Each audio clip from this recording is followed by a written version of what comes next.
সুলাইমান বিরাট বড় রাজদরবারে বসা। এমন সময় একটা যুবক তার রাজদরবারে বসা ছিল, সুদর্শন দেখতে। ইমাম আহমদ ইবনে হাম্বল কিতাবুজ জুহুদের মধ্যে তিনি লেখেন, ওই যুবক দেখে হযরত সুলাইমান আলাইহিস সালামের রাজদরবারে যুবক বসা। এমন সময় আজরাইল আলাইহিস সালাতু ওয়াস সালাম ওই রাজদরবারে প্রবেশ করার পরে ওই যুবকের চেহারার দিকে তাকায় আজরাইল তীক্ষ্ণ নজরে তাকায় রইছে। মানুষের বেশ ধরে আজরাইল আলাইহিস সালাম গেছেন। কেউ তাকে চিনে নাই, চিনেছেন হযরত সুলাইমান আলাইহিস সালাম। যুবকের চেহারার দিকে তাকায় আজরাইল তীক্ষ্ণ নজরে তাকানো আছে। কিছু সময় পর আজরাইল চলে গেলেন। যুবকটা সুলাইমান আলাইহিস সালামকে ডাক দিয়ে বলেন, খোদারি পয়গম্বর, আল্লাহ আপনাকে বাতাসের উপরে কর্তৃত্ব দিয়েছে। আপনি এই মুহূর্তে বাতাসকে হুকুম দেন আমাকে যেন নিয়ে হিন্দে, বর্তমান যেটা ভারত উপমহাদেশ, আগে নাম ছিল হিন্দ, আপনি আমাকে হিন্দে নিয়ে চলে ফেলায় রেখে দিয়ে আসেন। হযরত সুলাইমান আলাইহিস সালাম বাতাসকে হুকুম করলেন, বাতাস তুমি এই যুবককে হিন্দে নিয়ে যাও, হিন্দে তুমি নামাই দিয়ে আসো বাতাস থেকে উড়াইয়া। বর্তমান হিন্দুস্তান, তখন নাম ছিল হিন্দ, এই হিন্দে তাকে নিয়ে রেখে দেওয়া হলো। কিছু সময় পরে আজরাইল আলাইহিস সালাম আবার রাজদরবারে ঢুকলেন। সুলাইমান আলাইহিস সালাম ডাক দিয়ে বললেন, ভাই আজরাইল, একটা কথা কি বলবেন? বলে, কি হুজুর বলেন। আপনি একটা যুবকের দিকে তীক্ষ্ণ নজরে তাকাইছিলেন, কারণ কি? হযরত আজরাইল ডাক দিয়ে বললেন, মালাকুল মউত ডাক দিয়ে বলতেছে, আল্লাহর পয়গম্বর, আল্লাহর নবী, শুনেন, আপনার রাজদরবারে ঢোকার পরে যুবককে আমি দেখলাম, কিন্তু আমার ডায়েরির ভিতরে লেখা ছিল তার মৃত্যু হবে হিন্দে। তাও কিছু সময় পরে তার মৃত্যুর সময় একেবারে ঘনিয়ে গেছে, কিন্তু সে তখনও ফিলিস্তিনের রাজদরবারে, তখনও আপনার রাজদরবারে সে বসে আছে। কোথায় হিন্দ, কোথায় ফিলিস্তিন, হাজার হাজার মাইল দূর। এখন এই ছেলেটা এই মুহূর্তে কি করে হিন্দে যাবে? অথচ আল্লাহর ফয়সালা কখনো চেঞ্জ হবে না, হিন্দে তার জান কবজ হবে। আমি আজরাইল আশ্চর্য হয়ে তার চেহারার দিকে তাকাই রইলাম। আমি খুবই আশ্চর্য হলাম, সে এখনো হিন্দে, এখনো সে ফিলিস্তিনে বসে আছে, কিন্তু কিছু সময় পরে তার জান কবজ হবে হিন্দুস্তানে। কিন্তু আমি জানতাম না যে আপনি তাকে বাতাসের মাধ্যমে এইখানে নিয়ে হিন্দে আপনি তারে পৌঁছাবেন, এটা আমার জানা ছিল না, এটা আল্লাহর জানা। আল্লাহর ডায়েরিতে তকদিরের মধ্যে লেখা আছে, উক্তুব মাকাদিরাল খালক, তুমি বান্দার তকদির লেখো, সৃষ্টির তকদির তুমি লেখো। এই জন্য কোরআন বলল, আমা তাদরি নাফসুন বিআইয়ি আরদিন তামুত, একদিন মাটির ভিতরে হবে ঘরে মোনামাত, কেন বান্ধ দালান ঘর। সুলাইমান আলাইহিস সালামকে মালাকুল মউত বলতেছে, হুজুর আপনি তার হিন্দুস্তানে পাঠাবেন আমি জানতাম না, কিন্তু এটা আল্লাহর তকদিরের মধ্যে আল্লাহ লিখে রেখেছেন। আল্লাহর পয়গম্বর বললেন, মালাকুল মউত আপনি চলে যাওয়ার পরে এই ছেলেটা কেন জানি পাগল পারা হয়ে গেল, আমাকে বারবার বলতেছে, হুজুর আমাকে হিন্দে পাঠান, হিন্দে পাঠান, হিন্দে পাঠান। আমি বাতাসের মাধ্যমে তার দ্রুত গতিতে হিন্দে পৌঁছাইলাম। আজরাইল বলল, হুজুর বাতাস তাকে নিয়ে হিন্দে রাখার সাথে সাথে আমি তার জান কবজ করলাম। তার জান কবজ করে আমি আল্লাহর দরবারে পৌঁছাইয়া আমি আবার আপনার রাজ দরবারে এসে হাজির হয়ে গেলাম। একবার আওয়াজ তুলে বলবেন কি আল্লাহু আকবার। মৃত্যু যেখানে লেখা আছে, যে কোনো মূল্যে আপনি সেখানে যেতেই হবে। আপনার মরণ যেখানে লেখা আছে, যে কোনো মূল্যে আপনাকে সেখানে যেতেই হবে। আল্লাহ আপনাকে যে কোনো মাধ্যমে আপনাকে সেখানে নেবেই, কোনো রক্ষা নাই। কোরআন আল্লাহ বলতেছেন, কুল, হুজুর আপনি উম্মতকে বলে দেন, কুল ইন্নাল মাউতাল্লাযী তাফিররুনা মিনহু ফাইন্নাহু মুলাকীকুম।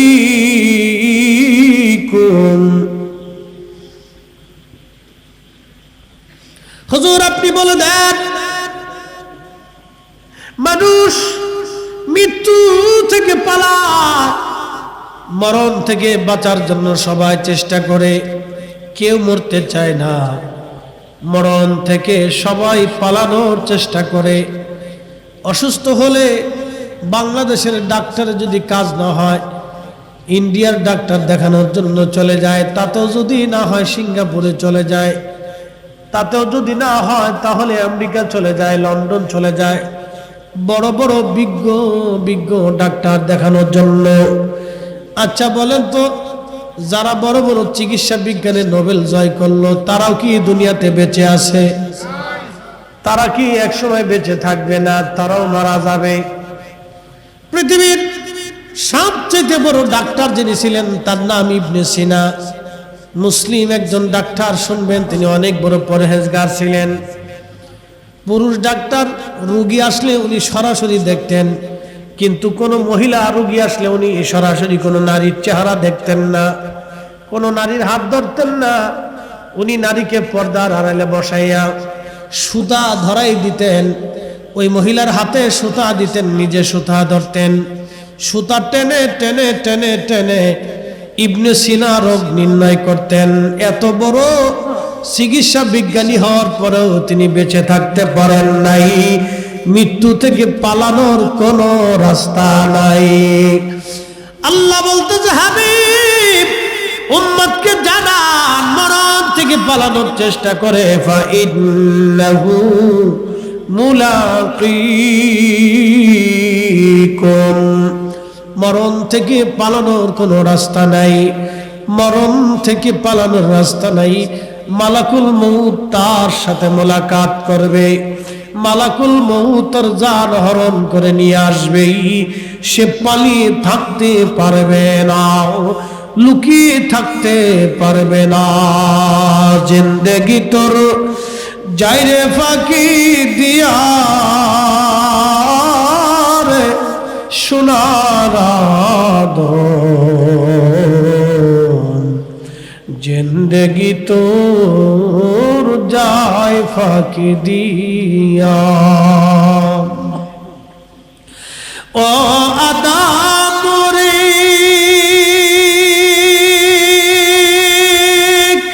কামিনীর ওই কোলেতে কাল ঘুমেতে রইলি তুই,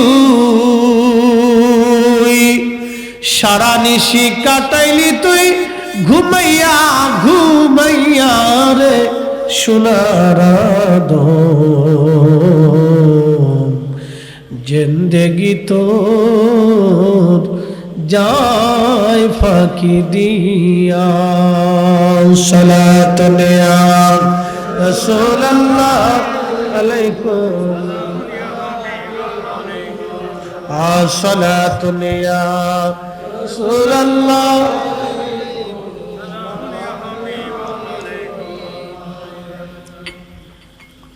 বুঝতে কি কোনো অসুবিধা? বুঝে যা। মালাকুল মউত আসবে, দুনিয়াতে থাকার কোনো সুযোগ নাই।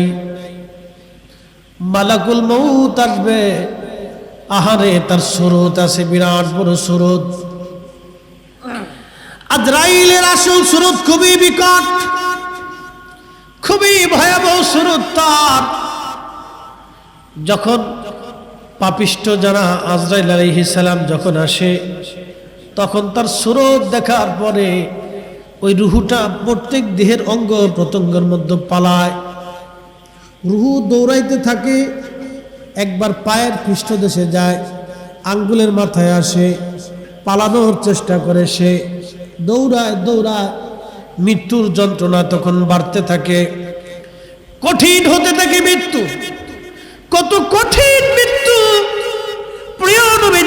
বলতেছে, উম্মত, একটা উট বিনা কুরবানিতে, বিনা জবাহ করাতে, জিন্দা অবস্থায় একটা উটের চামড়া ছিলাইলে, জিন্দা অবস্থা একটা উটের চামড়া ছিলাইলে যে পরিমাণে কষ্ট হয়, আহা, ওই উটটাকে আবার চামড়া দেওয়ার পরে আবার ছিলানো হবে, আবার চামড়া হবে, আবার ছিলানো হবে, এইভাবে 100 বার চামড়া হবে, 100 বার তাকে আবার ছিলানো হবে।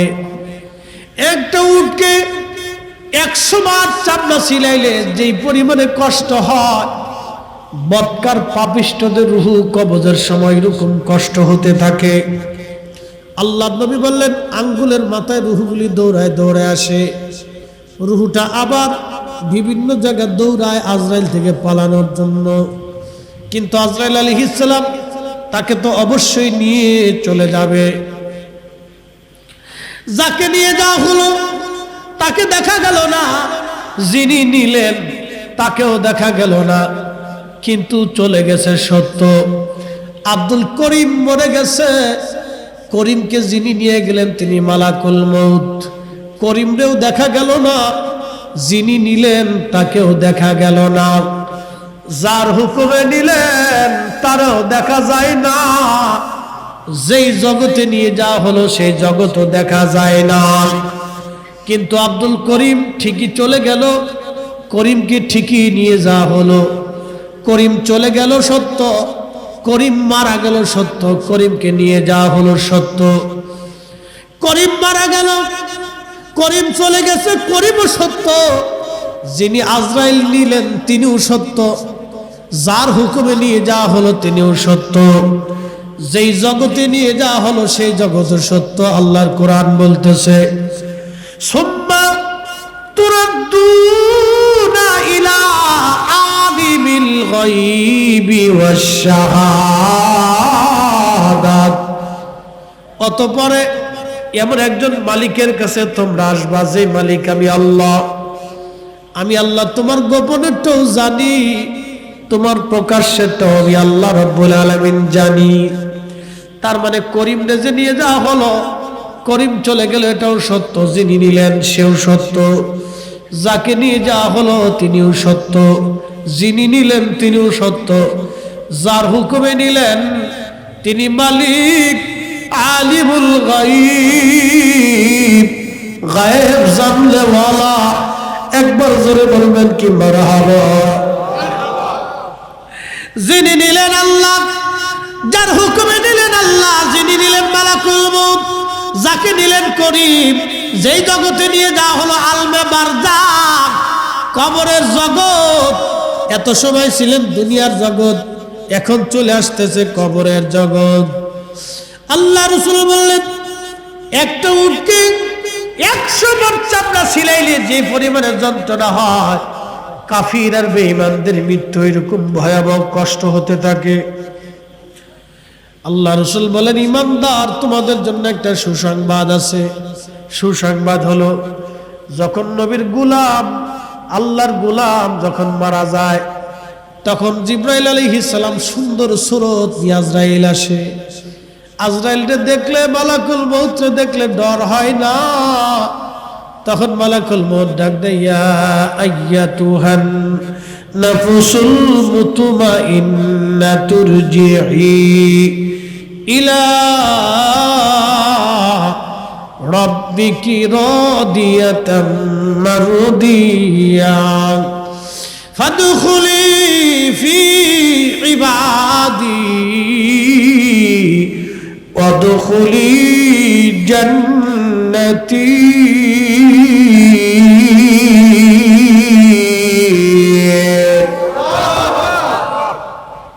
ইয়া আইয়াতুহান নাফস, হে নফসে মুতমাইন্না, প্রশান্ত আত্মা, হে প্রশান্ত আত্মা, তুমি নবীর গোলামি করেছো, আমি মালিকের আইন তুমি তোমার নিজের জীবনে বাস্তবায়ন করেছ।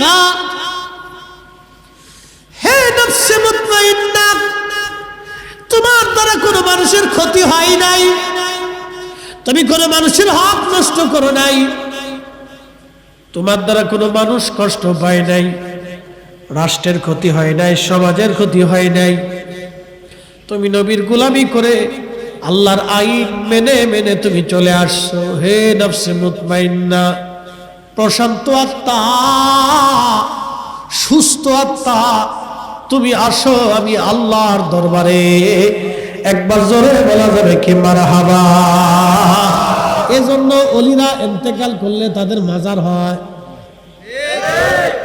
ওলিরা ইন্তেকাল করলে মানুষ তাদের জিয়ারতে, কারণ তারা নফসে মুতমাইন্না।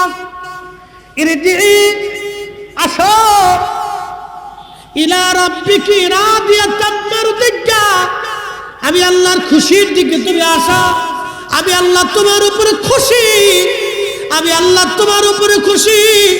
ফাদখুলি ফি ইবাদি ওয়াদখুলি জান্নাতি, তুমি আমার নিয়ামতপ্রাপ্ত বান্দাদের সাথে আমার জান্নাতে আসো। আমার ওলিরা যে জান্নাতে, তুমি সেই জান্নাতে আসো। এই জন্য ওলিরার ইন্তেকালের পরে তাদের কবর জান্নাতের বাগান হয়ে যায়, রওজাতুম মিন রিয়াদিল জান্নাহ। তাদের কবরকে আল্লাহ রওজা বানায় দেয়, রওজা বানায় দেয়। আরে আমার নবীর গোলামির জন্য যদি উম্মতের কবর রওজা হতে পারে, আর আমার দেশের বুকে হাত বেঁধে নামাজ পড়ে এক মুসলমান আছে, আল্লাহ মুনাফিক আছে, ওরা ওয়াজ করে কয় নবীর কবরকে কবর বলতে হবে, রওজা বলা হারাম। যারা রসুলের কবর মুবারক রওজা মুবারককে রওজা বলতে চায় না, রওজা মনে করে না, তারা মূলত আল্লাহর কোরআন মানে না। কি কথা কর না কেন, ঠিক কিনা? এগুলি সব শয়তানের সেলা।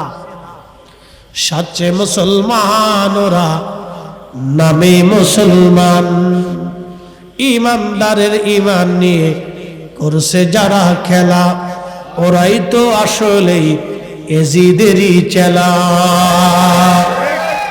ও দাড়ি টুপি পাগড়ি আছে, দেখতে মাওলানা, ভিতরে নাই নবী প্রেম, ইয়াজিদে ভরা।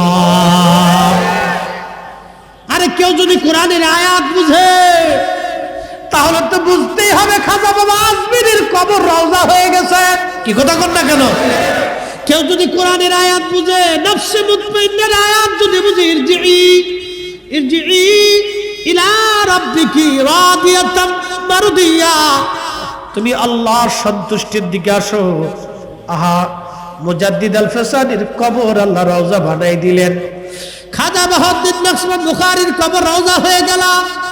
হুজুর গাউসে পাক মহিউদ্দিন আব্দুল কাদের জিলানীর কবর রওজা হয়ে গেল।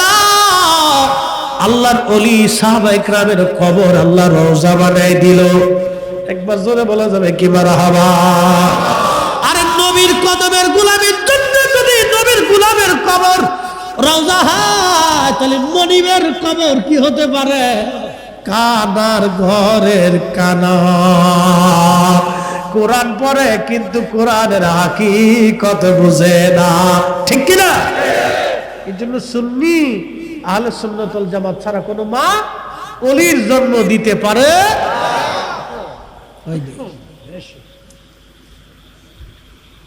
আপনাদেরকে বুঝতে হবে, আমি কোরআন শরীফ থেকে আল্লাহর ফয়সালা জানাইছি, এটা আমাদের কারো ফয়সালা না, শেরে বাংলা রাহিমাহুল্লাহর ফয়সালা না। এটা ফয়সালাটা কার?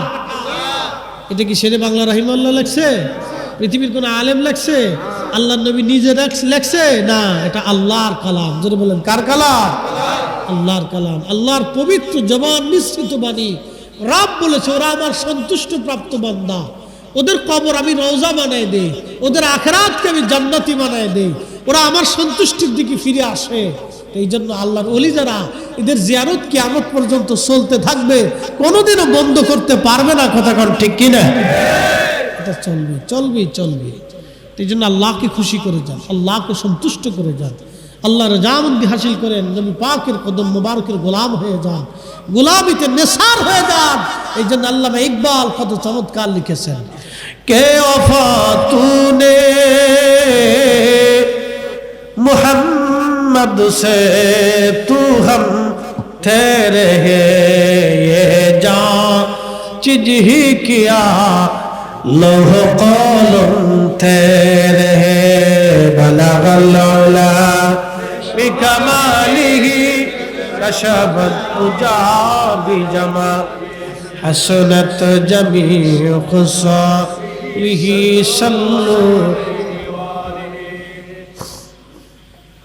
বন্ধু আমার হাটহাজারীর মুসলমান খুবই মনোযোগ দিয়ে শুনবেন আমি কোরআন শরীফ থেকে একটা আয়াতের মর্ম বুঝাইলাম আহা যখন জিব্রাইল আজরাইল আলাইহিস সালাম আসে আল্লাহর হাবিব বললেন মায়ের কোলের ভিতরে দুগ্ধ পান করতে করতে দোলনায় দুলতে দুলতে মার কোলের মধ্যে সন্তান যেমন ঘুমায় পড়ে ইমানদারদের মৃত্যুটা ওই রকম হয়ে যাবে আল্লাহর নবীকে দেখতে দেখতে তাদের মরণ এসে যাবে আল্লাহর হাবিবের জিয়ারত তাদের নসিব হয়ে যাবে সুবহানাল্লাহ বলা যাবে প্রশ্ন রাখতে পারেন ফরিদ হুজুর মরণের সময় কি নবী আসতে পারে হ্যাঁ পারে তার বাস্তব প্রমাণ হাদিসে কারিমা থেকে আপনাদেরকে শোনাই ইমামে মাকাম শহীদে কারবালা সুলতানে কারবালা ইমাম হুসাইন রাদিয়াল্লাহু আনহু যখন কারবালার ময়দানে শহীদ হয়ে গেলেন আসরের নামাজের পরে ঠিক এই সময় আব্দুল্লাহ ইবনে আব্বাস হেরেম শরীফে কাবা শরীফের সঙ্গে হেলান দিয়ে ঘুমিয়ে পড়লেন বর্তমান যে বাইতুল্লাহ এত মানুষ তো তখন ছিল না তিনি কাবা শরীফের সঙ্গে হেলান দিয়ে ঘুমিয়ে পড়লেন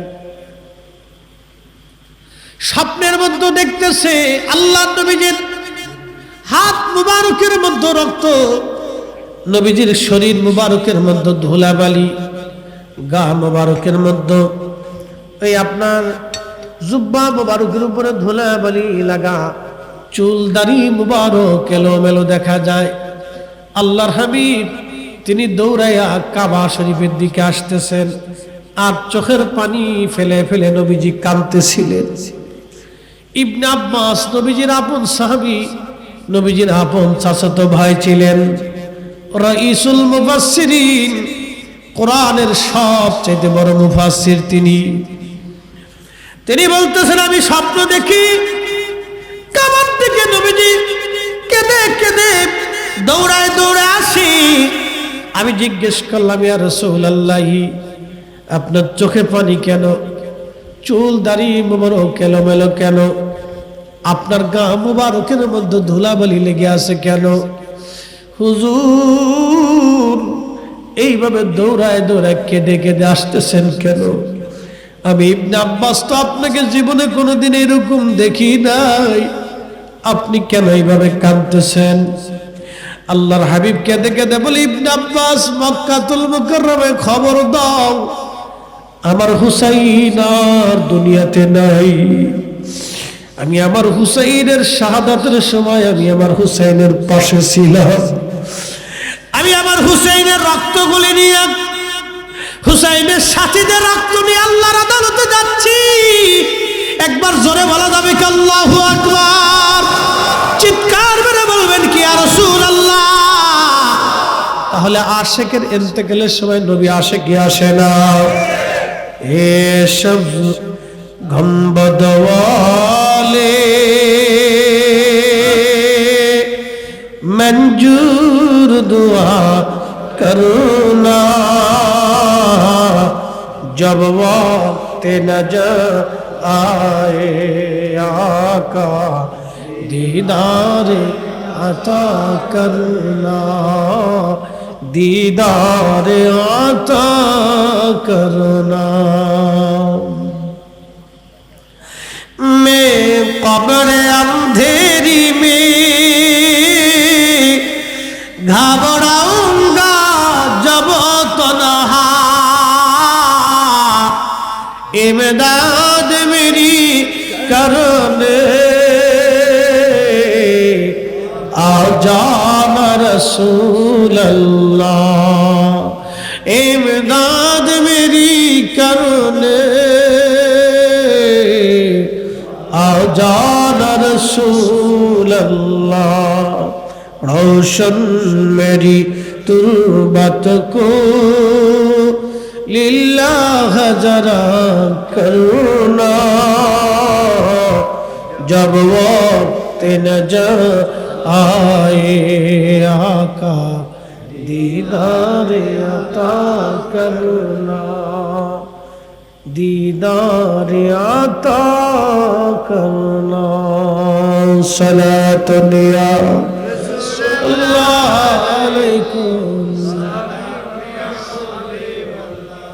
अल्लाहुम्मा सल्ली अला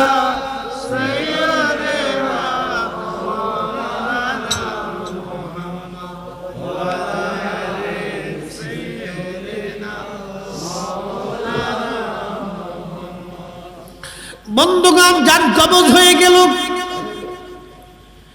পাপিষ্ঠদের রূহ, খবিসদের রূহগুলি নিয়ে যাওয়ার সময় ফেরেশতারা জাহান্নামের কাপড় দিয়ে পেঁচিয়ে যখন নিয়ে যায়, তামাম সৃষ্টিতে দুর্গন্ধ ছড়ায় যায়। ফেরেশতারা ডাক দেখায়, আজরাইল, এই খবিস আত্মাটা কার? সারা আসমানে গন্ধ ছড়ায় গেছে। খবিসটাকে বলে অমুকের বেটা অমুক। বলে তাড়াতাড়ি তাকে জাহান্নামে নিক্ষেপ করো, গন্ধে টিকা যাচ্ছে না।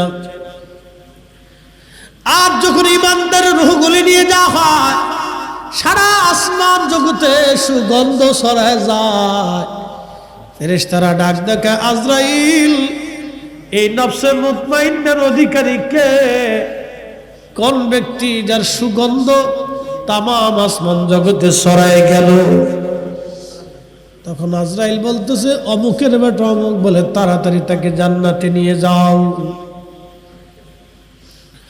বন্ধুগণ আমার, এরপরে বান্দার ইন্তেকালের পরে তার কবরস্থ করার জন্য কবর খনন করা হয়।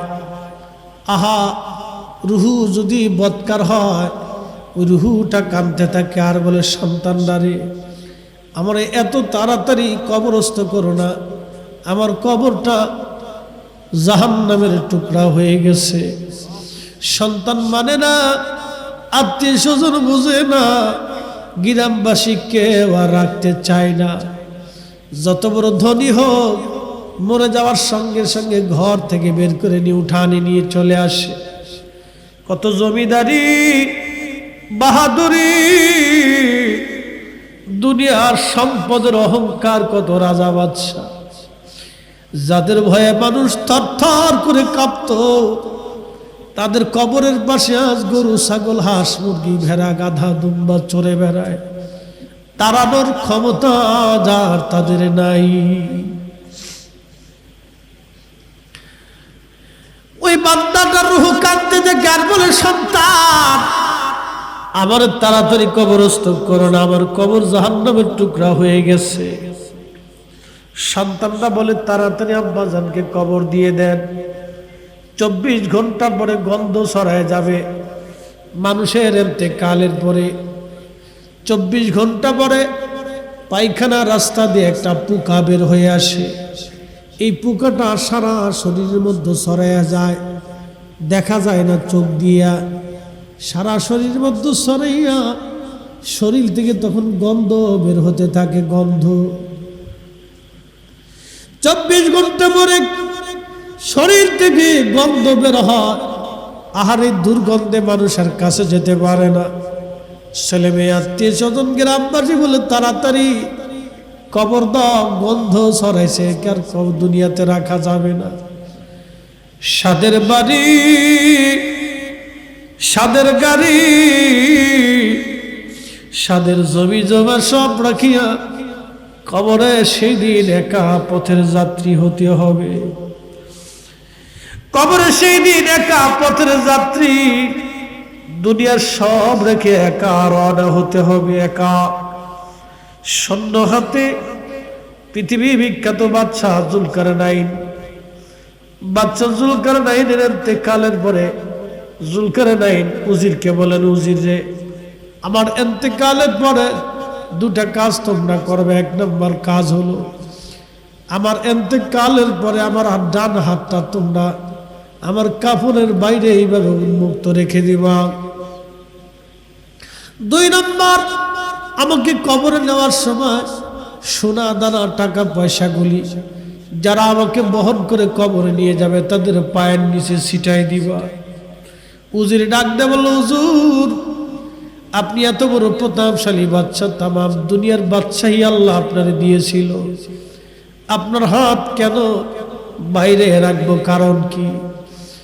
জুলকারনাইন ডাক দিয়ে বলতেছে, উজির আমার হাতটা এই জন্য বাইরে দেওয়া, পৃথিবীর মানুষ দেখো বাদশা জুলকারনাইন, পৃথিবীর এমন কোনো ইঞ্চি মাটি নাই যে ইঞ্চি মাটির বাদশাহী আল্লাহ আমারে না দিয়েছে।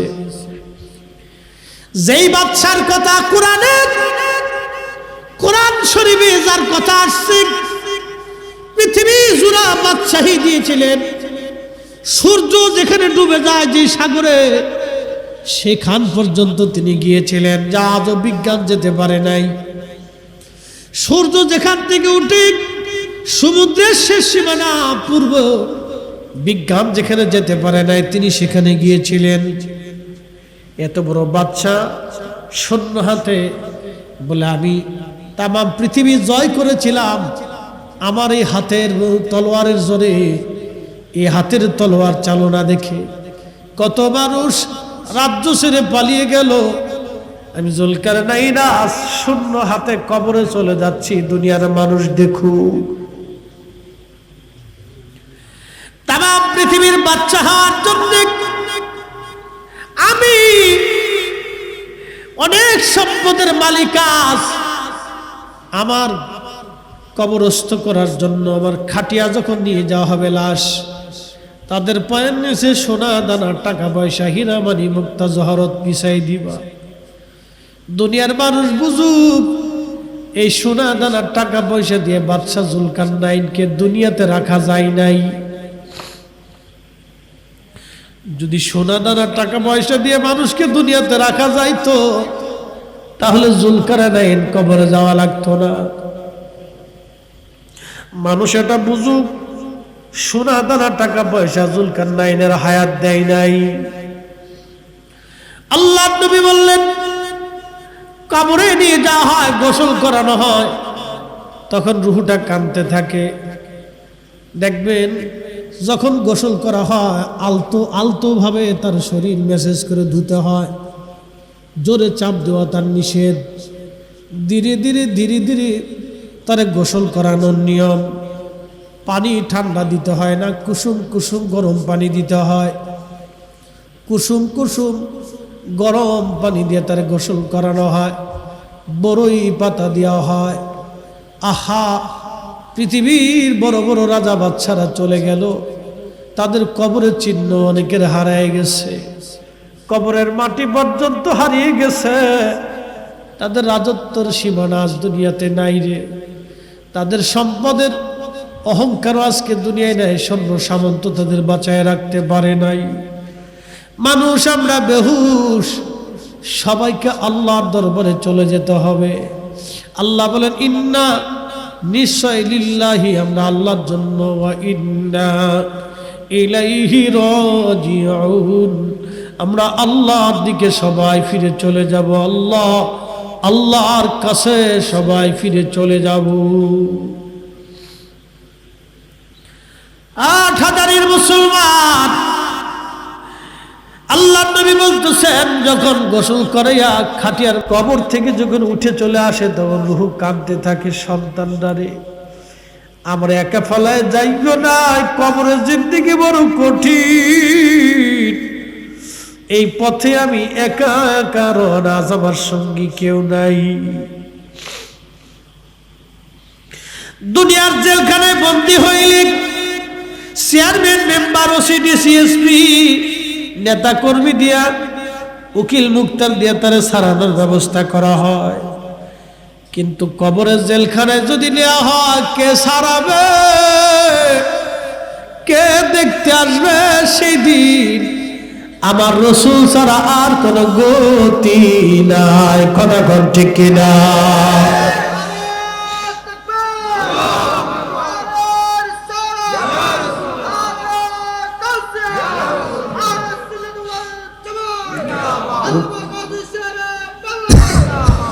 উপায় নাই রে, উপায় নাই উপায় নাই। আমার পীর মুর্শিদ মাঝে মধ্যে গাইতেন, উপায় নাই রে, উপায় নাই রে, উপায় নাই, দয়াল নবীর কদম বিনে উপায় নাই, দয়াল নবীর চরণ বিনে উপায় নাই। কবরে যেই দিন আপনি একা, কেউ নেই, সেই দিন সন্তানরা কেঁদে কেঁদে কবরের পাশ থেকে বিদায় জানাই চলে গেল, ভাই বিরাদাররা বিদায় জানাইলো, বন্ধুরা আপনারা কবর দিয়ে চলে যায়, তারা চা নাস্তা করবে, হাসি তামাশা করবে, গল্প গুজবে তারা ব্যস্ত হয়ে যাবে। সন্তান 2-3 দিন কাঁদবে, স্ত্রী 2-1 মাস কাঁদবে, মা হয়তো সারা জীবন কাঁদতে থাকবে, বাবা হয়তো জীবনের শেষ সময় পর্যন্ত আপনার চিন্তায় কাঁদতে থাকবে। দুনিয়ার মানুষ আপনাকে একদিন ভুলে যাবে, কিন্তু নবীর কদমের গোলামি যদি করে যান, আল্লাহ নবী ডাক দেয় বলেন, উম্মত সবাই ভুললে আমি নবী ভুলবো না, আমি নবী ভুলবো না, সবাই ভুলে যাবে রে, আমি নবী ভুলবো না। আপনার কবরে রসুল দেখার জন্য আসবে, কবরে দেখার জন্য আসবে, আমার উম্মত কেমন আছে দেখে আসি। যদি রসুলের গোলামি করে যান, দুনিয়ার আখিরাত আপনার জন্য ধন্য হয়ে যাবে। আল্লাহ নবী বলতেছেন, উম্মত রে, তোমরা বান্দারে কবরস্থ করিয়া তাড়াহুড়া করে কবর থেকে তোমরা চলে আসবে না। আল্লাহ নবী কবরস্থ করার পরে কবরের পাশে নবীজি দাঁড়ায় থাকতেন, বসে থাকতেন। আল্লাহ নবী বসে বসে তাসবিহ পড়তেন। আল্লাহ নবী ডাক দিয়ে বলেন, উম্মত তোমরা কবরস্থ করার পরে তাড়াহুড়া করে তোমরা চলে আসবা না, তোমার ভাইয়ের কবরের কাছে তোমরা দাঁড়ায় থাকবা। ইস্তাগফিরু লিআখিকুম, হাদিসের পরিভাষায় নবী হুকুম করলেন, তোমরা তোমার ভাইয়ের জন্য ইস্তেগফার করতে থাকবা। অনেক মানুষ আছে দেখবেন কবরস্থ করার পরে বলে তাড়াতাড়ি চলে যান, সরে চলে যান, কবরের পাশে আর থাকবেন না, চলে যান। না না, এদের কথা শুনবেন না, এরা বেদাতি। কবরের পাশে কিছু সময় দাঁড়াবেন, কোরআন শরীফ থেকে তেলাওয়াত করতে থাকবেন, কিছু সময় তাসবিহ পড়তে থাকবেন, দুরূদ শরীফের আওয়াজ দিবেন। কবর বড় কঠিন জায়গা, বড় কঠিন জায়গা।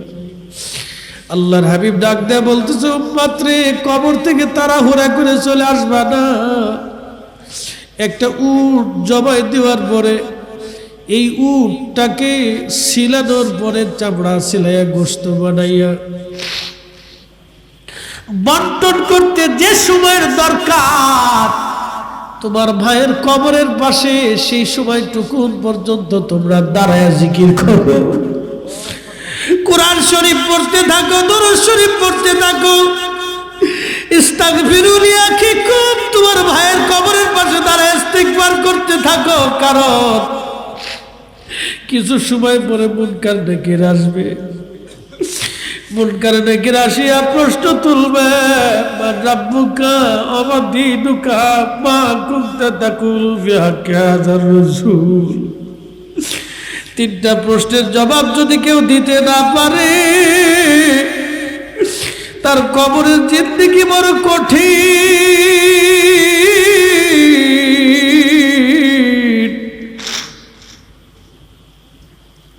তার আখিরাতের জিন্দেগি বড় কঠিন।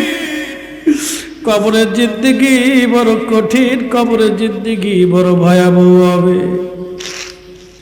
এই জন্য আল্লাহ নবী বলেন, উম্মত রে, তোমরা তোমার ভাইয়ের কবরের পাশে দাঁড়ায় দাঁড়ায় তাসবিহ পড়ো, জিকির করো, কোরআন শরীফ পড়ো, দোয়া করো। যেন তোমার মায়ের কবরের প্রশ্নের জবাব আল্লাহ সহজ বানায় দেয়। চিৎকার করে জোরে বলেন সুবহানাল্লাহ। সালাতু আলাইয়া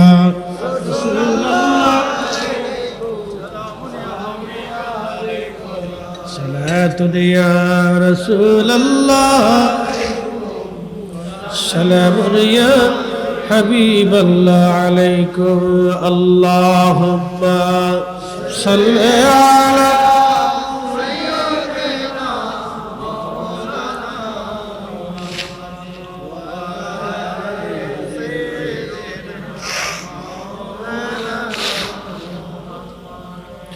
जिंदगी तोर जाने फाकी दिया रे सुनारा दो जिंदगी तोर जाए फाकी दिया ओ अदाबरी पग धुरिया के सेदारी द्वंद्व से गुटाचारी সমজারি গিয়াছে করিয়ারে সুনানা দো জিন্দগি তোর যায় ফাঁকি দিয়া আল্লাহুম্মা সাল্লি আলা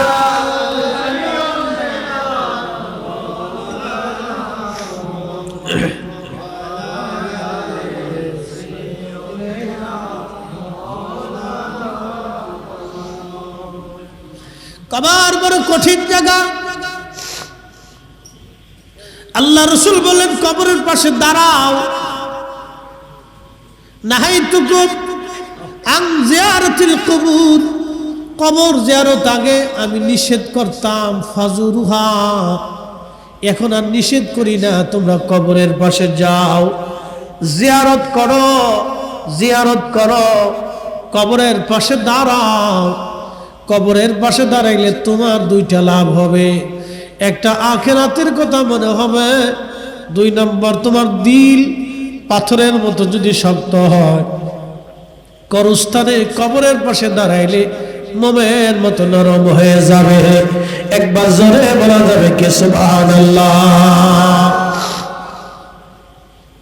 এই জন্য কবরের পাশে যাবেন, বাবা মার কবরের পাশে দাঁড়াবেন, পূর্বপুরুষের কবরের পাশে দাঁড়াবেন। যদি পারেন রাত্রিবেলা আসবেন, রাতে রাতে ভূতে ধরবে না, প্রয়োজনে ভূতরে আপনি ধৈর্য বাড়ি নিয়ে আসবেন। কি পারবেন না? কি কোন ভূতরে ডরান আপনারা? ভূতরে ধৈর্য বাইত লয়ে আসবেন,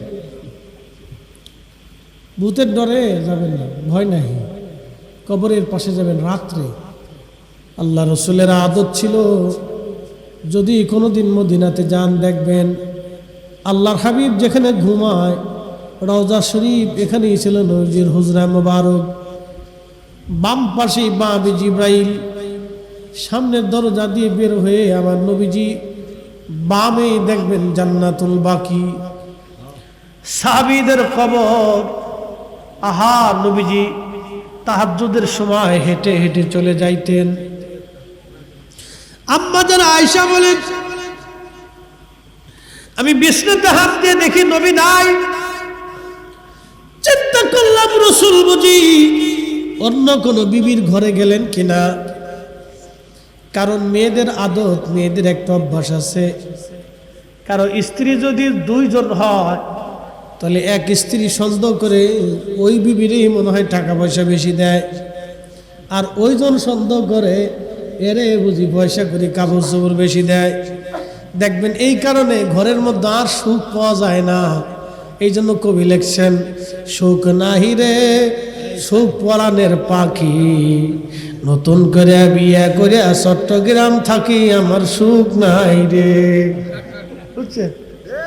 2 বোঝার আছে, তার কবলে আর কোনো সুখ বাংলাদেশে অন্তত নাই। সৌদি আরবে আছে কিনা জানি না, তবে সৌদি আরবের একটা গল্প আমাদের আল্লামা শায়েখ মারহুম শহীদ নুরুল ইসলাম ফারুকি সাহেব রহিমাহুল্লাহ, তিনি একটা গল্প বলছিলেন। আল্লাহ ওনার জান্নাতের আলামা কামদি মাফ করে দিক আল্লাহর বান্দা। এই মানুষের সুন্নি জামাতের ঐক্যের জন্য বেচারা সারা জীবন চেষ্টা করছে। আজকে কিন্তু সবাই ঐক্য হয়ে গেছে। আজকে কিন্তু সবাই কি হয়েছে? সবাই ঐক্য হয়ে গেছে। আপনি জানেন না, বাংলাদেশের কোনো ফিল্ম আসে এখানে আর অনৈক্য নাই, তলে তলে সব ঐক্য হয়ে গেছে। মারহাবা কর। মনস্তাত্ত্বিক ভাবে সবাই কি হয়ে গেছে? এক হয়ে গেছে। এখন আর কেউ ভিন্ন নাই। কিন্তু এই বেচারা সারা জীবন চিল্লে পাল্লাই গেল, কিন্তু স্বপ্ন দেখে বাস্তব দেখে যেতে পারল না। যাই হোক, আল্লাহ ওনার আখিরাতের মর্যাদা বাড়ায়, দোয়া করি।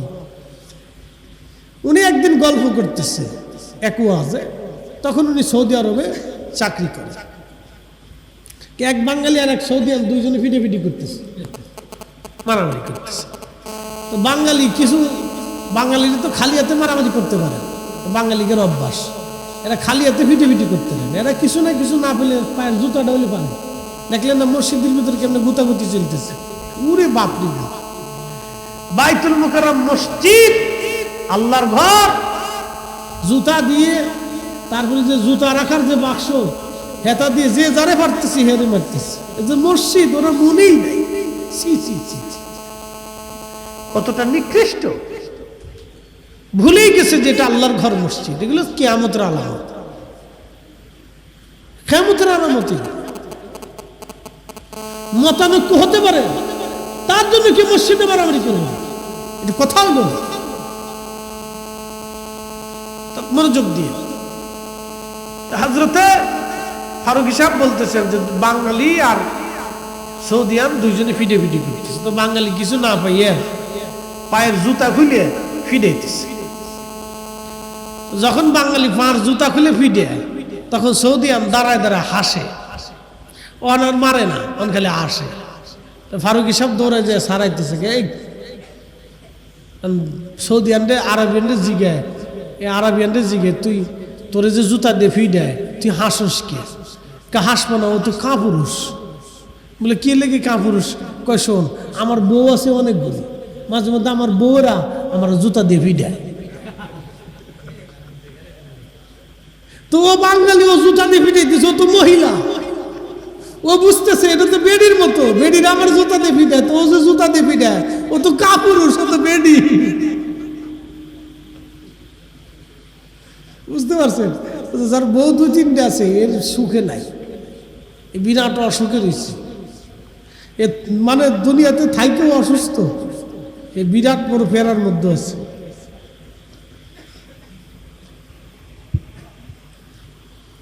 কিন্তু আল্লাহ রসুলের বিবি সাহেবগণ, আম্মা জানরা তাহেরা তয়্যবা ছিলেন, তারা পবিত্র ছিলেন। একসাথে বলবেন না মারহাবা? কিন্তু নারী সুলভ চিন্তা চেতনা, এটা আল্লাহ প্রদত্ত, ওনাদের আইব ধরা যাবে না। এটা আমাদের জন্য শিক্ষা, এটা আল্লাহ প্রদত্ত, আইব ধরা যাবে। নারী সুলভ মানবীয় যে একটা গুণ আছে, এই গুণের অধিকারী ওনারা ছিলেন, এটা হতে পারে। তা আম্মাজান হাত দিয়ে দেখেন যে রসুল নাই, তো তিনি চিন্তা করলেন হয়তো অন্য কোনো বিবির ঘরে গেছেন। তো খোঁজার জন্য উনি বের হইয়া দেখেন না কোনো বিবির ঘরে নাই। তো আল্লাহ রসুল কই গেল? আম্মাজান আয়েশা বলতেছেন, আহা, আমি দেখলাম জান্নাতুল বাকি থেকে কান্নার আওয়াজ আসতেছে। একসাথে বলবেন না আল্লাহু আকবার? আমার রসুল সেই রাতের আধারে জান্নাতুল বাকির পাশে দাঁড়াইয়া নবী কাঁদতেছে আর দোয়া করতেছে, আল্লাহ, আমার উম্মত এখানে ঘুমাই রয়েছে, তুমি তাদেরকে মাফ করে দাও। চিন্তা করতে পারছেন? রাত গভীর রজনীতে আল্লাহর নবী জান্নাতুল বাকির পাশে দাঁড়ায় দাঁড়ায় দোয়া করতেছে। প্রিয় উপস্থিতি,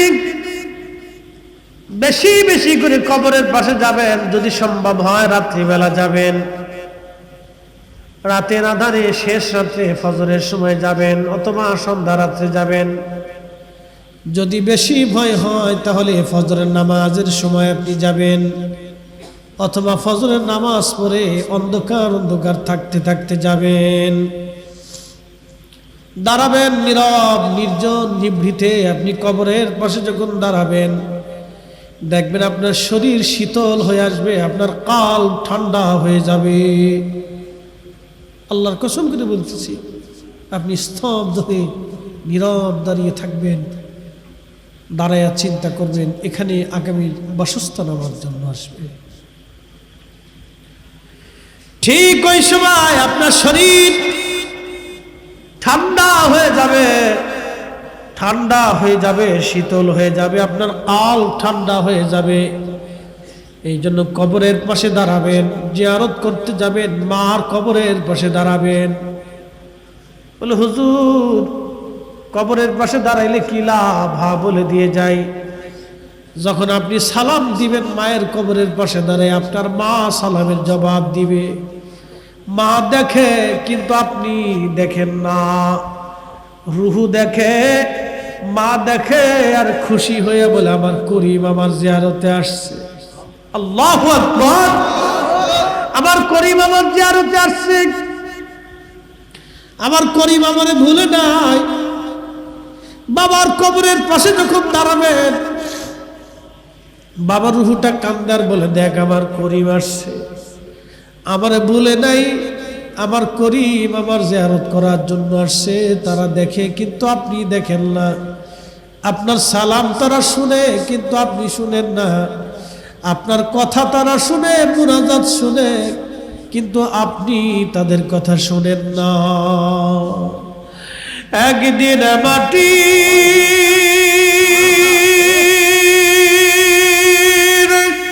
ভিতরে হবে ঘর যে মোনাবার, কেন বান্ধ দালান ঘর।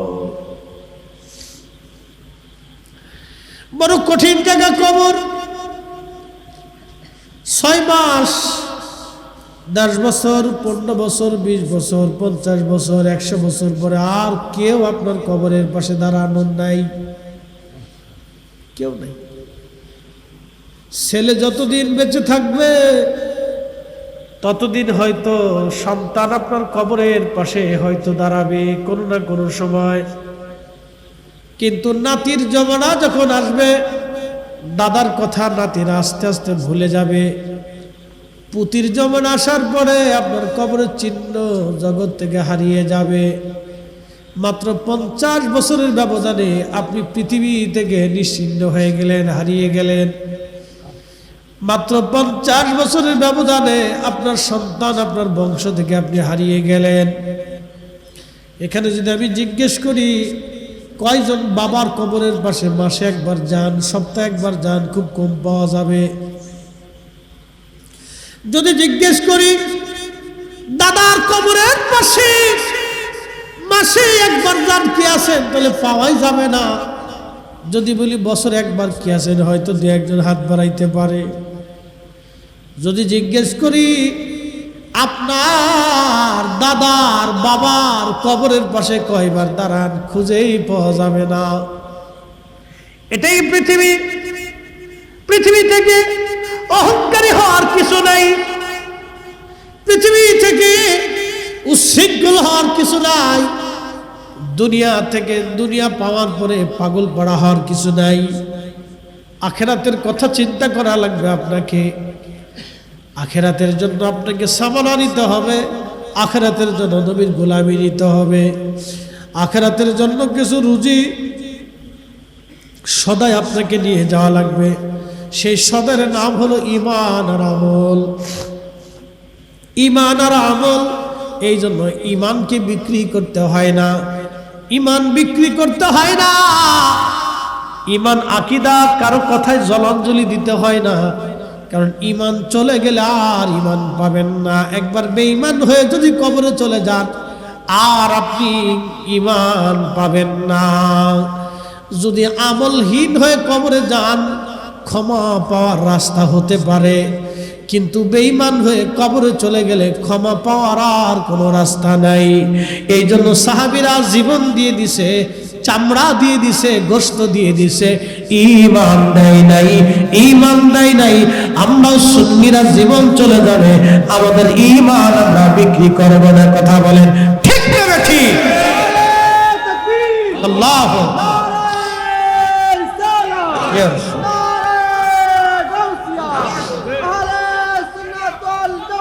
জিন্দাবাদ, ইমাম গাজী শেরে বাংলা জিন্দাবাদ, নবী জিন্দাবাদ। আল্লাহ আমাদেরকে বোঝার তৌফিক দিক, সকলে বলেন আমিন।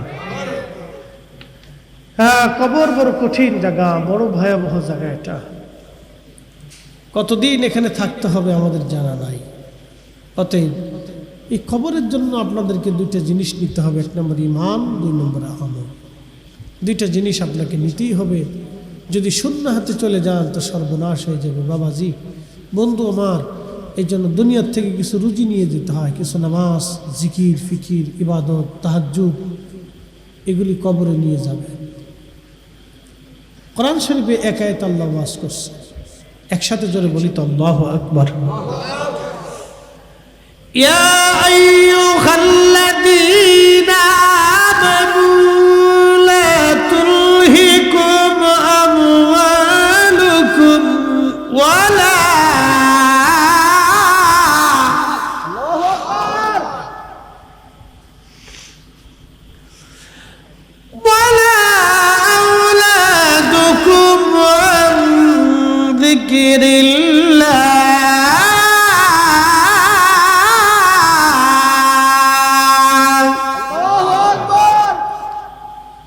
কোরআন শরীফ আল্লাহ বললেন, হে ইমানদার, ইমানওয়ালা তোমরা শোনো, লা তুলহিকুম আমওয়ালুকুম, সম্পদের মোহে পড়ে, অর্থের মোহে পড়ে তুমি তোমার ঈমানকে জলাঞ্জলি দিও না। অর্থের মোহে পড়ে তুমি তোমার আমলের জলাঞ্জলি দিও না। লা তুলহিকুম আমওয়ালুকুম ওয়ালা আওলাদুকুম, সন্তানের প্রেমে পড়ে, সন্তানের ভালোবাসায় পড়ে তোমরা আমি আল্লাহর জিকির থেকে নিজেকে গাফেল করিও না। আমি আল্লাহর স্মরণ থেকে তুমি মাহরুম হইও না। ক্ষমা করবেন, আমার দেশে কে কোন রাজনীতি করেন আমি জানি না।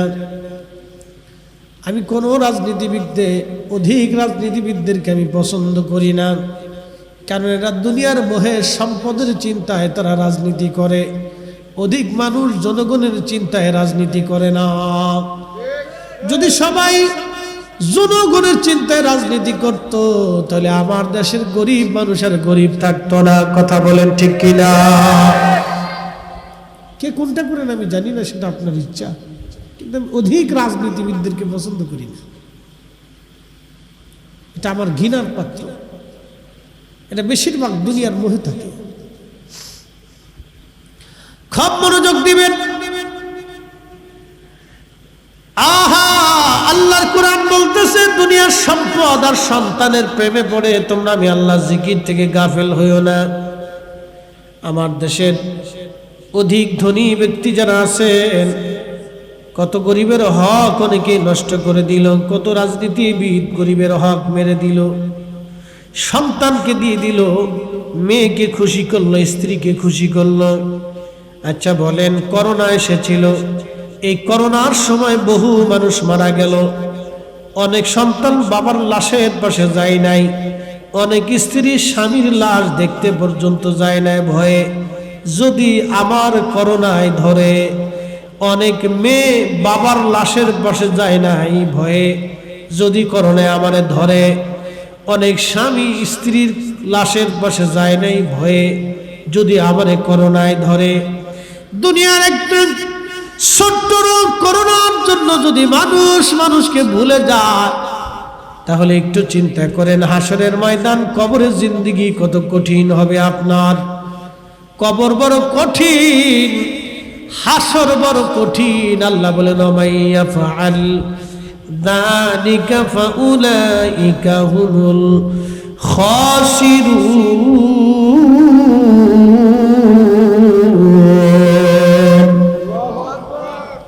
যদি তুমি সন্তান আর সম্পদের মোহে পড়ে আল্লাহকে ভুলো, তাহলে তুমি মহা ক্ষতির মধ্যে পড়ে যাবা। আহা, দুনিয়ার ক্ষতি থেকে পোষানো যায়, কিন্তু আখেরাতের ক্ষতি থেকে পোষানোর কোনো সুযোগ নাই। এই জন্য বোকামি করবেন না। যারা সন্তানের চিন্তায়, ব্যবসা বাণিজ্যের চিন্তায় দুই নম্বরই করে, তারা বোকা। যারা সন্তানের চিন্তায় অন্যের হক মেরে দেয় তারা বোকা, যারা সন্তানের চিন্তায় নামাজ ছেড়ে দেয় তারা বোকা, যারা সন্তানের চিন্তায় রোজা ছেড়ে দেয় তারা বোকা। তারা বুঝে না তার আখেরাত ধ্বংস হয়ে যাচ্ছে। অতএব নিজের আখেরাতের চিন্তা হবে আগে, দুনিয়ার চিন্তা হবে পরে। কি কথা বলেন ঠিক কিনা? আল্লাহ এগুলি করার তৌফিক আমাদেরকে নসিব করুন। সকলে আওয়াজ তুলে বলেন আমিন। শাহজালাল রহমাতুল্লাহ আলাইহিকে ভুলে নাই, খাজা বাবা আজমিরিকে ভুলে নাই, হুজুর গাউসে পাক মহিউদ্দিন আব্দুল কাদের জিলানীকে ভুলে নাই, হযরত দাতাগঞ্জ বখশকে ভুলে নাই, খাজা বাহাউদ্দিন নাশরন বুখারী রাহমাতুল্লাহ আলাইহিকে ভোলা হয় নাই, ইমাম আযম আবু হানিফাকে ভুলে নাই, ইমাম শাফিকে ভুলে নাই, ইমাম আহমদকে ভুলে নাই, ইমাম মালিককে ভুলে নাই। পৃথিবীর বড় বড় উলামা ফুদালা ওলিয়া উলিয়াতকে যারা ছিলেন তাদের কাউকে মানুষ ভুলে নাই। তাদের মানুষের হৃদয়ের ভিতরে আল্লাহ জায়গা করে দিয়েছেন। দেখেন হযরত ওয়াসাল কারণী জীবনে একটা হাদিসও নবীর কদম থেকে শোনেন নাই, একটা আয়াত রাসূলের জবান থেকে শুনেন নাই, একটা সেকেন্ডের জন্য নবীজির মজলিসে বসার সুযোগ হয় নাই। কিন্তু 1450 বছর ধরে মানুষের হৃদয়ে হৃদয়ে ওয়াসাল কারণীর জায়গা হয়ে গেছে। কথা বলেন ঠিক কিনা? যিনি দিলেন তিনি কে? আল্লাহ দিলেন। কেন? ওনাকে খুশি করছিলেন। রাসূল কারীমের কদম মুবারকের মঞ্জুরিয়ত নিয়েছিলেন। সেই মঞ্জুরিয়াতের জন্য এখনো মানুষ তিনাদেরকে মনে করে। কিন্তু ওনারা চলে গেছে, আমরাও চলে যাব। একসময় হয়তো মানুষ আমাদেরকে স্মরণে রাখবে না। কারণ কি? মঞ্জুরিয়াত করতে পারিনি। আপনি মঞ্জুরিয়াতের জন্য চেষ্টা করেন, দেখবেন মানুষ আপনাকে যুগে যুগে যুগে যুগে স্মরণে রাখবে। মঞ্জুরিয়াতের চেষ্টা করেন, নবীর কদমের গোলামীর জন্য চেষ্টা করেন। শোনেন, একটা কথা মনে রাখবেন, রাব্বে কারীমের দরবারে যদি আপনাকে মঞ্জুরিয়াত নিতে হয়, আল্লাহ রসুলের কদম মোবারকের মঞ্জুরিয়াত ছাড়া আল্লাহর দরবারের মঞ্জুরিয়াত হবে না। কথা বলেন ঠিক কিনা? রসুল কারীমের দরবারের মঞ্জুরিয়াত লাগবে।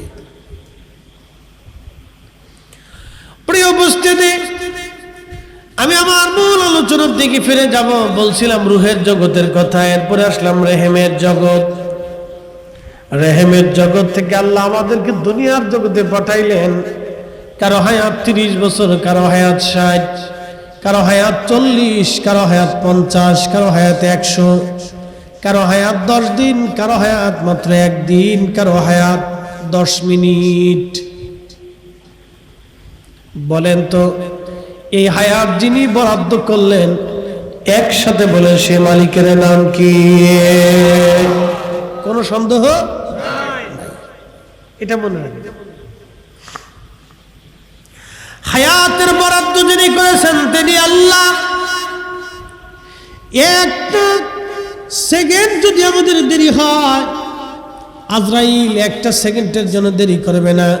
কোরআনে আল্লাহ বলতেছেন, ওয়ালা ইউআখিরাল্লাহু নাফসান ইযা জাআ আজালুহা।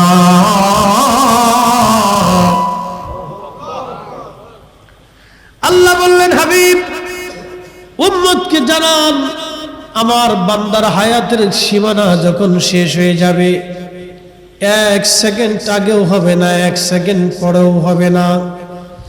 হায়াত যদি শেষ হয়, দুনিয়াতে থাকার আর কোনো সুযোগ নাই।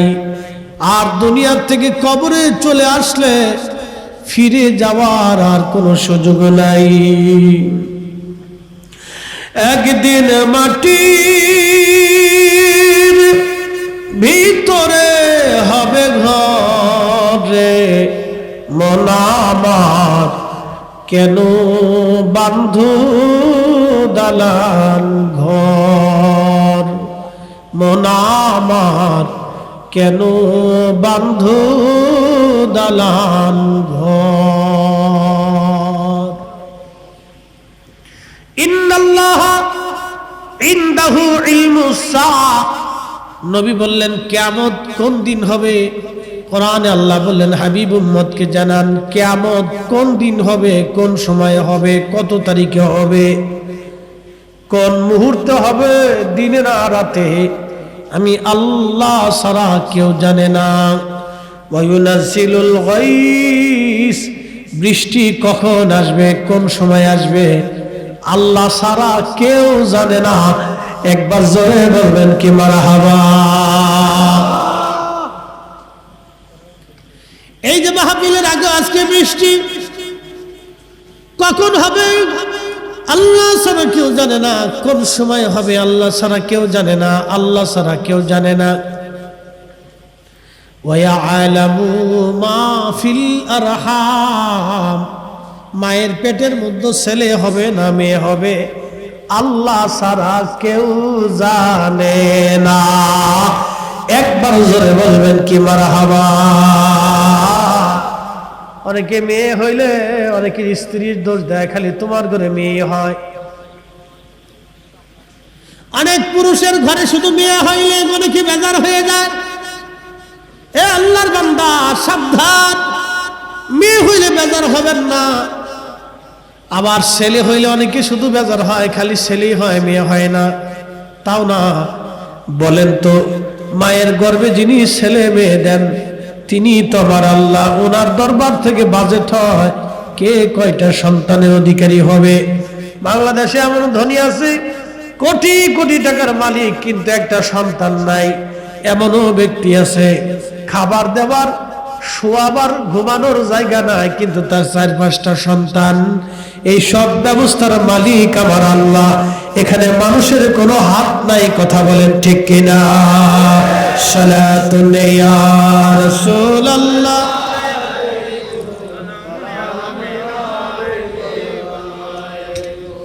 সালাতুন ইয়া রাসূলুল্লাহ।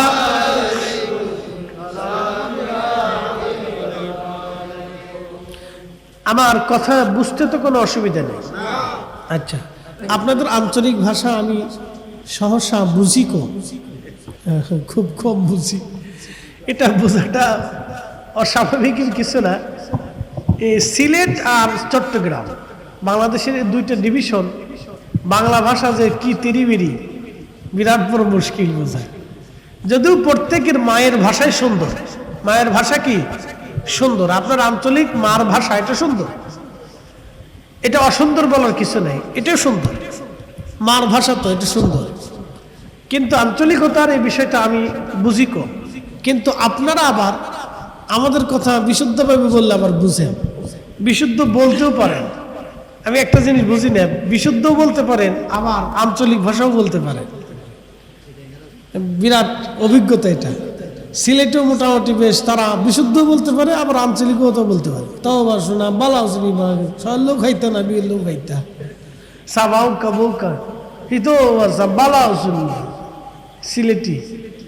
সিলেটের একটা ওয়াজ শুনে আল্লাহর হবিবে খইসুন একবার সুবহানাল্লাহ খুকা আলহামদুলিল্লাহ খুকা আসমানত জমিনত ফাঁকা জায়গাগুলি নেখিত ফুরা করিয়া দেয় খুকা সুবহানাল্লাহ। সিলেটি ওয়াজ আল্লাহর হবিবে কইসুন একবার সুবহানাল্লাহ খুকা আলহামদুলিল্লাহ খুকা আসমানত জমিনত ফাঁকা জায়গাগুলি নেখিত ফুরা করিয়া দেয় খুকা সুবহানাল্লাহ। সিলেটি খুব মজা, মানুষ খুব ভালো, আলেমদেরকে যথেষ্ট সম্মান করে, খুব ভদ্র, বেশিরভাগ লোক ভদ্র। চট্টগ্রামে যেমন আলেমদেরকে আপনারা তাজিম করেন এরকম আর কি। একটা দিক খুব ভালো লাগে, সিলেটও সুন্নি বেশি, চট্টগ্রামও সুন্নি বেশি। মারহাবা বললেন না আপনারা? বাংলাদেশের ভাষার চেঞ্জ কিন্তু সুন্নি বেশি, শতকরা 90%। একসাথে বলবেন না মারহাবা? শতকরা 90%। প্রিয় উপস্থিতি, খুবই মনোযোগ দিয়ে কথাগুলি শুনবেন বাবাজি। আমি কোরআন শরীফ থেকে বলছিলাম, আল্লাহ বলেন ওয়ায়ালামু মা ফিল আরহাম, মায়ের পেটে ছেলে নামে আল্লাহ ছাড়া কেউ জানে না। কিন্তু একটা কথা মনে রাখবেন, আল্লাহর নবী ফাতেমা রাদিয়াল্লাহু আনহার ব্যাপারে বলে দিয়েছিলেন তালিদ ফাতিমাতু ইনশাআল্লাহু গোলামান জাকিয়া, আমার ফাতেমার গর্ভে অচিরেই একটা সন্তান আসবে, তিনি ইমাম হুসাইন রাদিয়াল্লাহু আনহু। একবার জোরে বলবেন কি মারহাবা। ফাতেমা রাদিয়াল্লাহু আনহার গর্ভে যখন ইমাম হুসাইন আসলেন, তখন নবী বলে দিলেন, তালিব অচিরেই ফাতেমা তো ইনশাআল্লাহ গোলামান জাকিয়া, আমার ফাতেমা দ্রুত গতিতে একটা পুত্র সন্তানের অধিকারী হবে। মারহাবা বললেন না?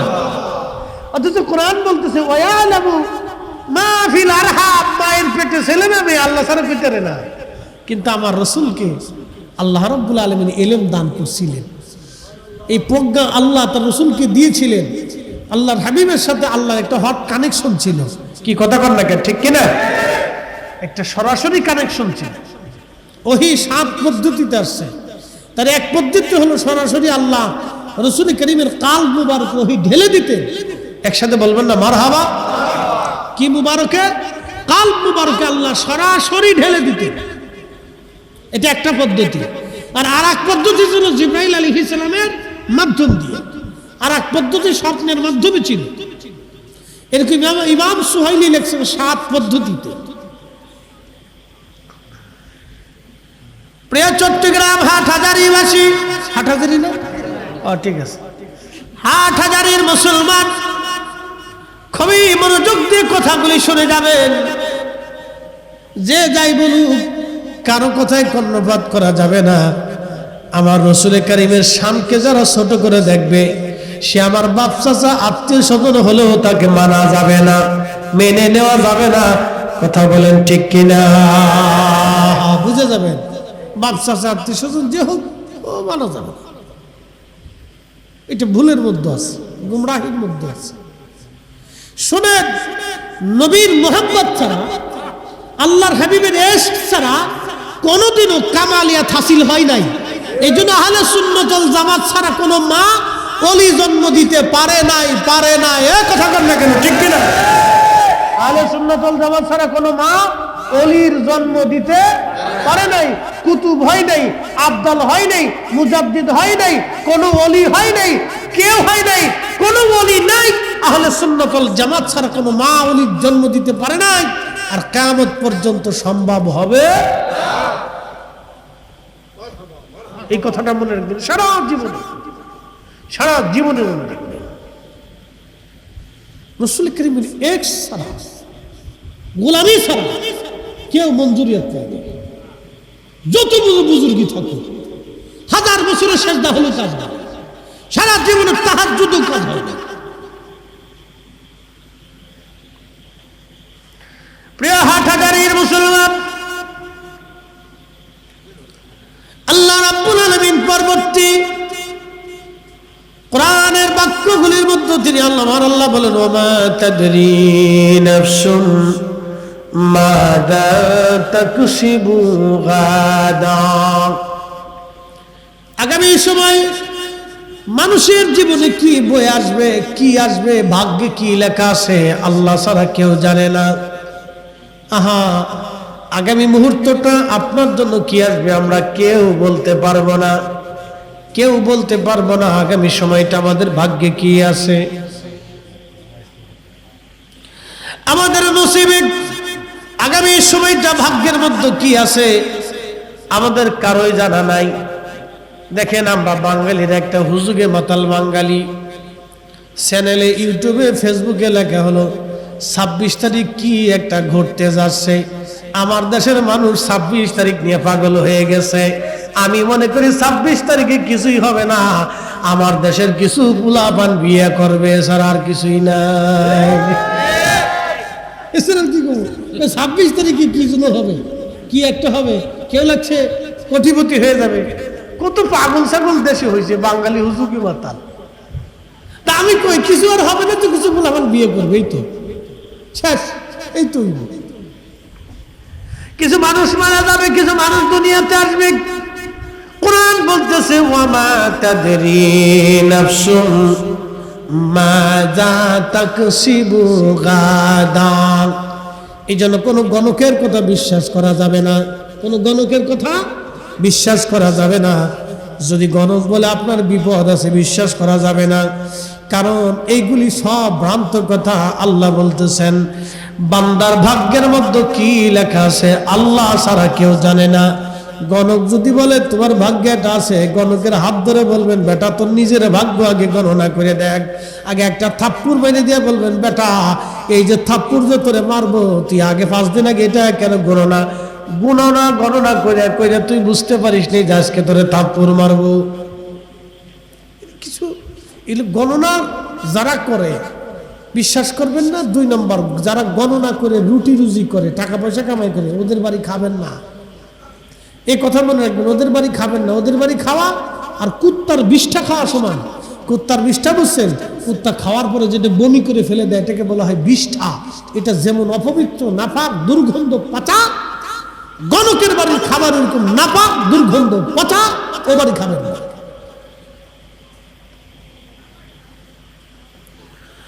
গণকের কথা বিশ্বাস করবেন না। 26 তারিখ কি হবে এটা আমাদের হাতের মধ্যে নাই, এটা আমার রবের হাতে। আল্লাহ রাব্বুল আলামিন আরশে মুআল্লা সৃষ্টি করলেন। আরশে মুআল্লা সৃষ্টি করার পরে আল্লাহ কুরসি সৃষ্টি করলেন। কুরসি সৃষ্টি করার পরে আবার আল্লাহ লৌহ কলম সৃষ্টি করলেন। কলমকে বলেন কলম তুমি লেখো। কলম ডাক দিয়ে বলে ইয়া রাব্বি কি লিখবো? আল্লাহ বলেন উকতুব মাকাদিরাল খালক, তুমি সৃষ্টির তকদির লিখতে থাকো। একটা বিড়ালের ভাগ্যে কি হবে আল্লাহ ছাড়া কেউ জানে না। একটা কুকুরের ভাগ্যে কি আছে আল্লাহ ছাড়া কেউ জানে না। আপনার বাড়ির গরু কি পরিমাণে দুধ দিবে আল্লাহ ছাড়া কেউ জানে না। আগামী মুহূর্তটা আমাদের জন্য কি আসবে আমরা জানি না। আগামীর সকাল পৃথিবীর জন্য কি আসবে আমরা কেউ জানি না। আগামীর সূর্যোদয় বাংলাদেশের জন্য কি হবে আমরা কেউ জানি না। এক সময় যারা ক্ষমতায় ছিল তারা হয়তো ভাবছিল আমরা ক্ষমতা পেয়ে গেছি। এখন যারা ক্ষমতা আসছে তারা চিন্তা করতেছে আমরা বিরাট কিছু হয়ে গেছি। আসলে ঘোড়ার ডিম কিছুই না। ক্ষমতা কারো চিরস্থায়ী না। এটা আজকে আছে কালকে নাই। কথা কোন ঠিক কিনা? এগুলো আজকে আছে নাই। এগুলি নিয়ে ফাড়াফাড়ি কারাকারি গুতাগুতি লাফালাফি ভিটি যারা করে তারা বুকা। এটা বুঝে না যে ওটা আগামী দিন শেষ হয়ে যাবে। এটা আল্লাহ কর্তৃক ফয়সালা, এটা শেষ হবেই। 3000 বছরের রোম সাম্রাজ্য, পার্সিয়ান সাম্রাজ্য শেষ হয়ে গেছে। 7-8 হাজার বছরের রোমান সাম্রাজ্য শেষ হয়ে গেছে। 600 বছরের উসমানী সাম্রাজ্য শেষ হয়েছে। আব্বাসীয়, উমাইয়া, ফাতেমীয়, কত পৃথিবীর সাম্রাজ্য শেষ হলো। চেঙ্গিস খানের মতো এত প্রতাপশালী বাচ্চা 2 কোটি মানুষ যে জীবন কেড়ে নিয়ে নিল, হাজার হাজার নারী ধর্ষণ করলো। আজকে তার কবর পৃথিবীতে খুঁজে পাওয়া যায় না। তার সাম্রাজ্য নিশ্চিহ্ন হয়েছে। আজকে যদি তার কবর পাওয়া যেত তাহলে আমি নিশ্চিত বিশ্বাসী তার কবরে যা মানুষ পেশাব করত, পায়খানা করত, তার কবরে যা থুতু নিক্ষেপ করত, সে শুধু তার সাম্রাজ্য বাঁচানোর জন্য 2 কোটি মানুষের জীবন কেড়ে নিয়েছিল। সেই সময় হালাকু তার সাম্রাজ্য বাঁচানোর জন্য ইরাকের বাগদাদে 16 লক্ষ মুসলমানকে হত্যা করেছিল। কিন্তু আজকে হালাকু নাই। ইরাকের বাগদাদে ইসলাম আছে। ইরাকের বাগদাদে কালেমার আযান হয়। ইরাকের বাগদাদে কোরআনের তেলাওয়াত হয়। ইরাকের বাগদাদে মুসলমানরাই শাসন করে। কথা বলেন ঠিক না বেঠে? ক্ষমতা এগুলি স্থায়ী না, এগুলি শেষ। এখন কেউ আসছে চিন্তা করতেছে আমি বুঝি বিরাট কিছু হয়ে গেছে। কিচ্ছু না।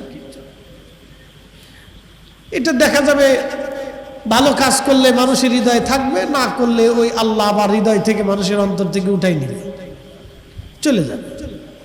ও আছে আজকে আছে কালকে নাই। এগুলি নিয়ে ফাড়াফাড়ি লাফালাফি করার কিচ্ছু নাই। এই জন্য ক্ষমতা যদি কারো আসে মানুষের সাথে সুন্দর আচরণ করবেন, মহাব্বতের সম্পর্ক রাখবেন, গরিবের পাশে দাঁড়াবেন, মজলুমের পাশে দাঁড়াবেন, আর মানুষের হক নষ্ট করবেন না। যার যারটা বন্টন করে সমানভাবে দিয়ে দিবেন। না পারলে রাজনীতি থেকে সরে চলে আসবেন। নিজের মতো আখিরাতের চিন্তা করিয়া নবীর গোলামীর পথ বাইছে নিয়ে নেবেন। শেষ কথা, ক্লিয়ার, কোনো ভেজাল টেজাল নাই। এক চেয়ারম্যান মহোদয় আমাকে এসে বলল হুজুর আমার জন্য একটু দোয়া করেন। গত বছর নির্বাচনে গত টানে 2 কোটি টাকা খরচা করছিলাম, এই বছরে হইতে পারি নাই। এই বছর আবার আসছি, দোয়া করে দেন যাতে চেয়ারম্যান হইতে পারি। আমি বললাম গত টানে খরচা করছেন 2 কোটি, এই টানেও খরচা হবে 2 কোটি, তো 4 কোটি চলে গেল আপনার চেয়ারম্যানই একটা চেয়ার পাইতে, এই তাও 5 বছরের জন্য। 5 বছরের জন্য আপনি 4 কোটি টাকা খরচা করলেন। আমি বললাম বাবাজি মনে কিছু নিয়েন না, আপনি একটা চেয়ারের জন্য 4 কোটি টাকা খরচা করতেছেন, আপনি এইভাবে খরচা না করে এই 4 কোটি টাকা দিয়ে গরিব মানুষের পিছনে পাশে যদি দাঁড়াইতেন, তাহলে এই 5 বছর না, আপনার মরার পরেও বহু বছর মানুষ আপনার হৃদয়ের আসনে চেয়ারে বসাই রাখতো। এই চেয়ার থেকে আপনারা কেউ সরাইতে পারতো না, সরকারি চেয়ারের দরকার হইতো না, মানুষের হৃদয়ের চেয়ার হচ্ছে সবচেয়ে বড় চেয়ার। কথা ঠিক কিনা? কিন্তু অনেকে বুঝে না, অনেকে বুঝে না। কে কারো সত্য কথা বুঝাবে? বুঝে না, নেশা। প্রিয় উপস্থিতি আমার, আল্লাহ রাব্বুল আলামিন কোরআন আরো বললেন ওয়ামা তাদরি নাফসুম বিআইয়ি আরদিন তামুত।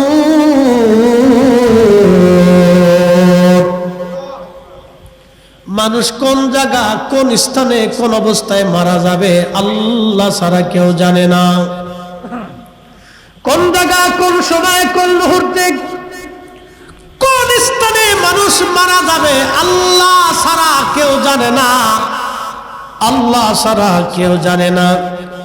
খুব মনোযোগ দিয়েন, মানুষ কোন জায়গায়, কোন হালতে, কোন অবস্থায়, কখন মারা যাবে আল্লাহ ছাড়া কেউ জানে না।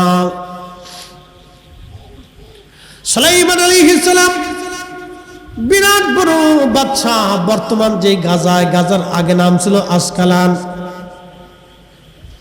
এই আসকালানের বর্তমান নাম হলো গাজা। এই বিরাট অঞ্চল দিয়েছিল সুলাইমান আলাইহিস সালামের রাজধানী। বিরাট বড় প্রতাপশালী বাদশা। এক পাশে মানুষ মন্ত্রী থাকতো, আর এক পাশে জিন মন্ত্রী ছিল তার। সারা পৃথিবীর বাদশাহী আল্লাহ তাকে দিয়েছিলেন। শুধু মানুষের বাদশাহী না, জিন জাতিরও বাদশাহী ছিল। পৃথিবীর মধ্যে জিনদের ভিতরে যত দানব মানব, সবার বাদশা আল্লাহ তারে বানিয়েছিলেন। প্রত্যেক পৃথিবীর ইঞ্চি, সমুদ্রের শেষ সীমানা পর্যন্ত তিনি বাদশা ছিলেন। 7টা মহাসাগর একসাথে তিনি শাসন করতেন, কারণ সাগরের গভীরে জিনদের বসবাস আছে। পৃথিবীতে জিন যেখানে, মানব যেখানে, তিনি বাদশা ছিলেন সেখানে। একবার জোরে বলা যাবে আল্লাহু আকবার। তেলের গাড়ি তেলে চলে,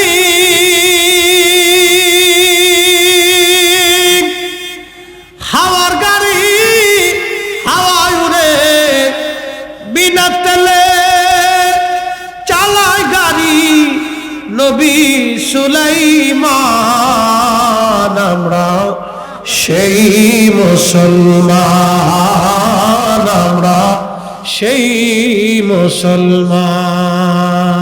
সালাতুন ইয়া রাসূলুল্লাহ আলাইকুম সালামুন ইয়া, সালাতুন ইয়া রাসূলুল্লাহ আলাইকুম সালামুন ইয়া।